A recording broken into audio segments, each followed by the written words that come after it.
सर्वांना नवीन वर्षाच्या मी शुभेच्छा देतोय। सन्माननीय केसरकरांनी सावंतवाडी महोत्सवामध्ये बऱ्याच काही वल्गना केल्यात की एका महिन्याच्या आत हॉस्पिटलचं काम आम्ही सुरू करू आणि 1 लाख घरात आपण इंटरनेट सेवा देऊ। केसरकरांनी याआधी सुद्धा अशा भरपूर घोषणा केलेल्या आहेत। त्या घोषणाची मी तुम्हाला एक आठवण करून देतो।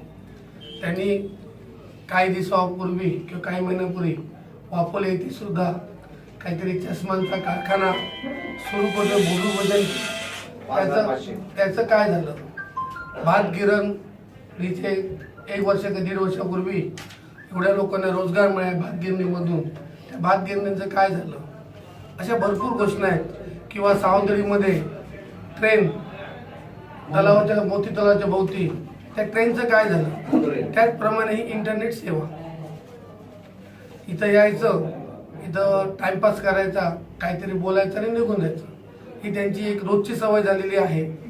त्याच्यामुळे 1 लाख लोकांना इंटरनेट मिळणार, ह्या लोकांनी अपेक्षेवर राहू नये असं मी लोकांना आवाहन करतो।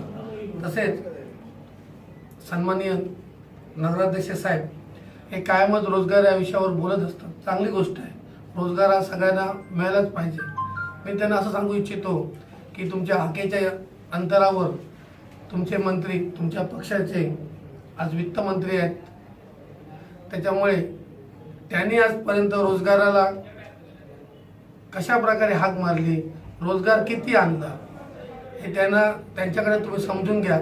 तुमचे मंत्री किती कार्यक्षम आहेत आणि काय काम करू शकतात हे तुमच्या पण लक्षात आहे। आणि मला असं वाटतं की तुम्ही स्पष्ट बोलणारे वक्ते म्हणून या सावंतवाडी शहराला माहिती आहे, पण मला असं वाटतं की तुम्ही या मंत्र्यांसुद्धा काय रोजगार आणला तो तुम्ही सुद्धा स्पष्टपणे या सावंतवाडीच्या जनतेसमोर या मतदारसंघ मांडावा असं मला वाटतं।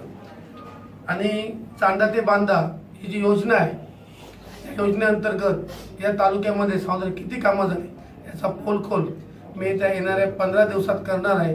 प्रत्येक गावात जाऊन या योजनेअंतर्गत कुठची कामं झाली ती प्रेससमोर मांडण्याचा मी एक प्रयत्न करणार आहे आणि त्यासाठी एक व्यूहरचना आखून तो मी एक छोटासा एक प्रयत्न करणार आहे, जेणेकरून पालकमंत्री किती अकार्यक्षम आहेत हे जनतेला त्यातनं मी दाखवणार आहे।